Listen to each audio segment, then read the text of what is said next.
Você sabe o que é inegociável para você? Recentemente eu dei uma palestra no Rectown sobre isso, sobre o que é inegociável para gente. Isso tem tudo a ver com um campo de estudos que eu adoro, que eu trabalho bastante no meu doutorado, que é a ética. Mas será que a gente realmente entende o que ética significa? A gente fala bastante de ética, né? Que tal cara foi antiético, outro político é ético ou não é. Político ético tá difícil, mas enfim. A gente fala de comitê de ética nas empresas, a gente fala de comitês de ética no governo, mas será que a gente entende o que realmente é a ética? Será que você conseguiria definir ética para mim? Bom, eu perguntei o que era ética para o ChatGPT e ele me respondeu o seguinte: que poderia definir ética como estudo de princípios que orientam o comportamento humano, buscando distinguir entre o certo e o errado. Achei mais ou menos essa definição, porque achei ela fraca. Tá, não é só comportamento humano, é justamente a reflexão sobre o nosso comportamento humano. Então, eu busquei uma filósofa que eu gosto bastante, que infelizmente faleceu recentemente, que é Agnes Heller, uma filósofa do leste europeu. E o que ela fala sobre ética? Que cada indivíduo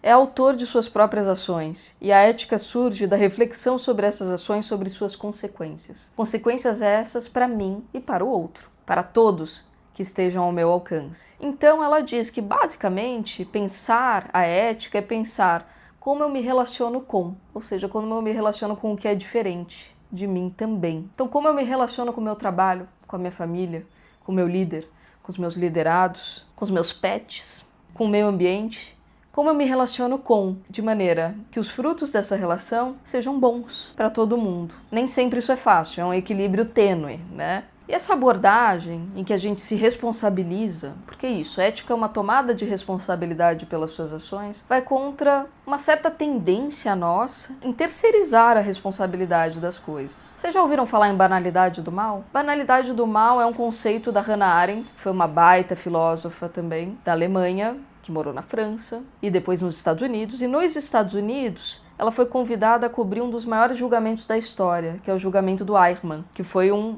nazistão daquele super responsável, né? Se eu não me engano, pela gestão de campos de concentração. E ela foi para lá esperando encontrar um monstro, esperando encontrar, assim, o pior dos seres humanos. Ela disse que encontrou, na verdade, um verme, que encontrou, na verdade, um homem medíocre, um cara, assim, um burocrata. E quando perguntavam para ele por que ele fez todas aquelas atrocidades, ele falava: porque me mandaram, porque era minha obrigação, porque era a burocracia. E foi isso que muitas daquelas pessoas responderam, eram as ordens, eram as leis. Então eu fiz o que eu tinha que fazer, o que eu fui mandado fazer, não foi minha culpa. Basicamente, banalidade do mal, para mim, nas minhas palavras, é o mecanismo que a gente tem para passar pano para as coisas erradas que a gente faz, que a gente sabe que são erradas. Mesmo quando tem uma lei que as reitera, mesmo quando tem uma ordem que as reitera. Mas vamos trazer isso daqui para cá. O que tem a ver banalidade do mal, ética, com o que a gente está vivendo hoje? Hoje a tecnologia está entrando em várias tomadas de decisão da nossa vida. Por exemplo, em empresas, algoritmos de IA já estão decidindo, em parte, quem é contratado, quem é demitido. Outra questão também é a privacidade de dados. Grandes empresas normalmente recolhem os dados e eles são utilizados de maneira que a gente não entende muito bem. Porque a gente clica, todos nós clicamos para estar aqui nessas redes, né, o de acordo. Vocês leram aquela bagaça de 30 páginas que eles mandam com termos e condições? Porque eu não li nenhuma. As coisas não são claras. Se alguém já leu aquilo, bota aí no comentário porque você é um mito.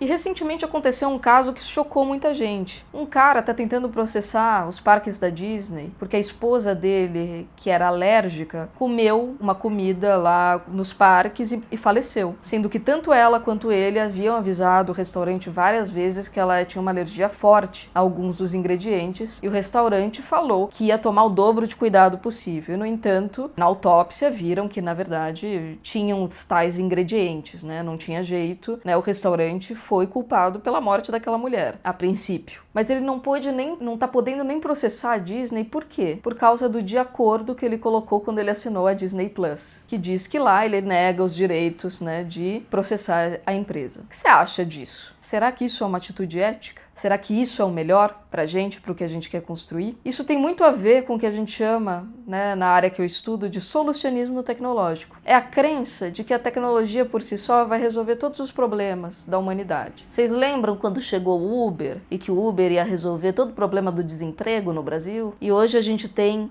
diversas greves de entregadores de aplicativo. lutando por direitos? Ou seja, será? Inclusive, para desenvolver a tecnologia que pode nos ajudar, a gente precisa ter muito claro o que é inegociável para a gente. O que é ético, do que a gente não vai abrir mão. Então, são perguntas éticas, né, que a gente deve se fazer. Do que a gente não vai abrir mão? Pelo que a gente luta e se responsabiliza? O que não adianta falar, mas assinou de acordo, não, mas a IA resolveu. Não, é uma responsabilidade humana. O que é responsabilidade humana e ética? O que é inegociável para você? Me conta aqui nos comentários. E vou deixar uma dica final, aqui a gente sempre deixa dicas, né? Dica da Lau final para esse tema. É um livro muito legal de um pesquisador chamado Evgeny Morozov, que se chama Big Tech, a ascensão dos dados e a morte da política. Eu espero que vocês gostem e até a próxima.